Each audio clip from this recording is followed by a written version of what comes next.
कि बड़ी और अहम जानकारी का आपको बता दें, खंडवा से इस वक्त बड़ी जानकारी सामने आ रही है, जहां पर विधायक देवेंद्र वर्मा की भतीजी की शादी रुकवा दी गई है। कोरोना कर्फ्यू के बीच हो रही थी शादी। एसडीएम ने खुलवाया शामियाना। जूनी इंदौर लाइन क्षेत्र में यह विवाह कार्यक्रम हो रहा था।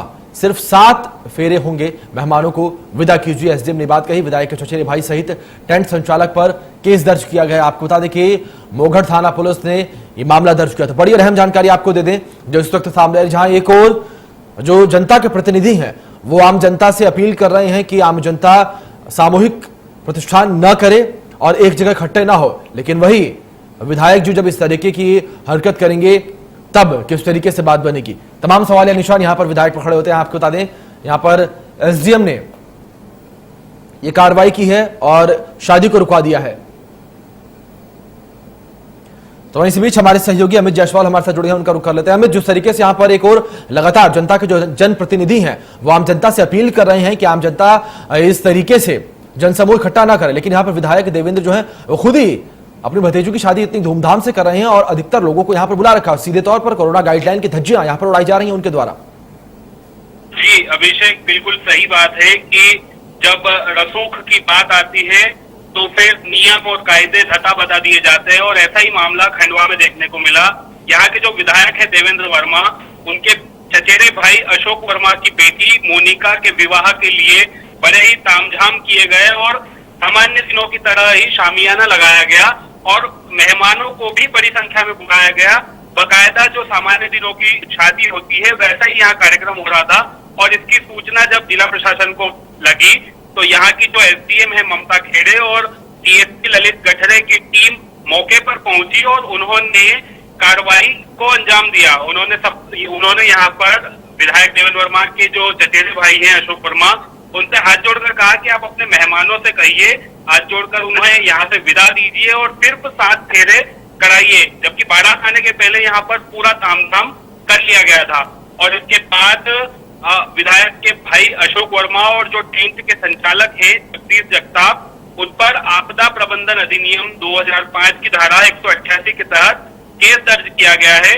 बड़ी बात यह है कि विधायकों को ही मुख्यमंत्री शिवराज सिंह चौहान ने जिम्मेदारी दी है कि वे कोरोना कर्फ्यू का पालन कराने में महत्वपूर्ण भूमिका निभाए और इस तरह के आयोजनों को रोके। लेकिन उनके ही रिश्तेदार जब इस तरह के आयोजन कर रहे हैं तो कोई रोक टोक नहीं हो रही है। जी, यहाँ पर आपसे भी जानना है, खंडवा के जो आम जनता है, जो लोग हैं, जो निवासी हैं, उनका क्या कुछ कहना है इस पूरे मामले पर? क्योंकि कहीं ना कहीं जनता में भी आक्रोश जरूर होगा, क्योंकि जनता जो है अपने घरों में कैद है और लगातार जो प्रशासनिक गाइडलाइन जारी की जा रही है, लगातार जो दिशा निर्देश दिए जा रहे हैं, उन निर्देशों का पालन यहाँ पर आम जनता कर रही है। लेकिन जो जनप्रतिनिधि हैं, जिनका दायित्व बनता है कि वो एक कदम आगे बढ़कर इन आदेशों का पालन करें, लेकिन वो इन आदेशों की इस तरीके से अवहेलना कर रहे हैं।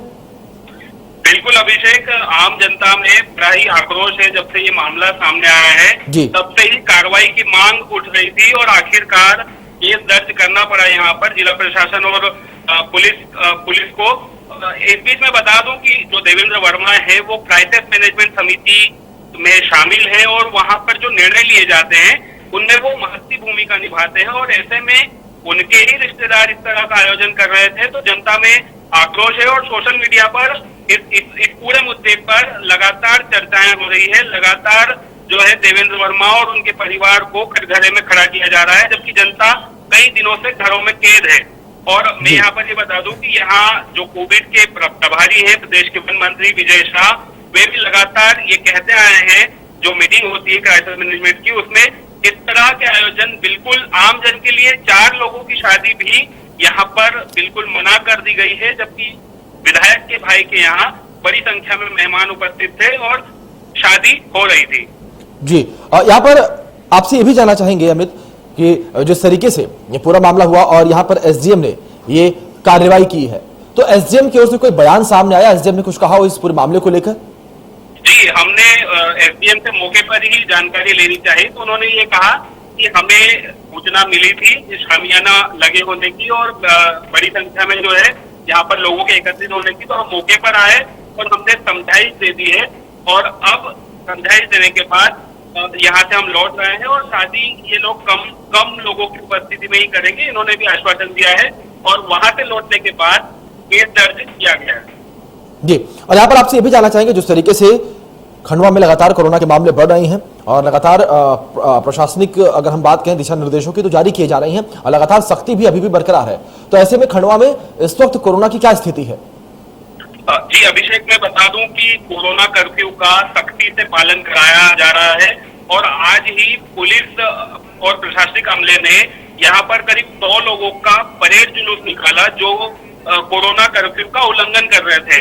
आम जन पर इस तरह की सख्ती का ही नतीजा है कि घरों में कोरोना की पॉजिटिविटी रेट जो है वो 2% से भी कम आई है और पिछले 3 दिनों में तो संख्या कोरोना के जो पॉजिटिव मरीज है उनकी संख्या बेहद कम हुई है। तो ये सख्ती का ही असर है कि कोरोना की पॉजिटिविटी रेट कम हो रहा है, लेकिन हर जिम्मेदार जो लोग हैं वे और उनके रिश्तेदार ही इस तरह के बड़े आयोजन करेंगे तो फिर ये आयोजन कोरोना का हॉटस्पॉट साबित होंगे और एक बार फिर से लोगों को महामारी का सामना करना पड़ेगा। जी बिल्कुल बिल्कुल अमित, यहाँ पर ये एक बड़ा चिंता का विषय है कि जनता के जो जनप्रतिनिधि हैं वो इस तरीके के काम करते हैं तो किस तरीके से जनता नियमों का पालन करेगी। बहुत बहुत शुक्रिया अमित आपका हमारे साथ जुड़ने के लिए और इन तमाम जानकारियों के लिए।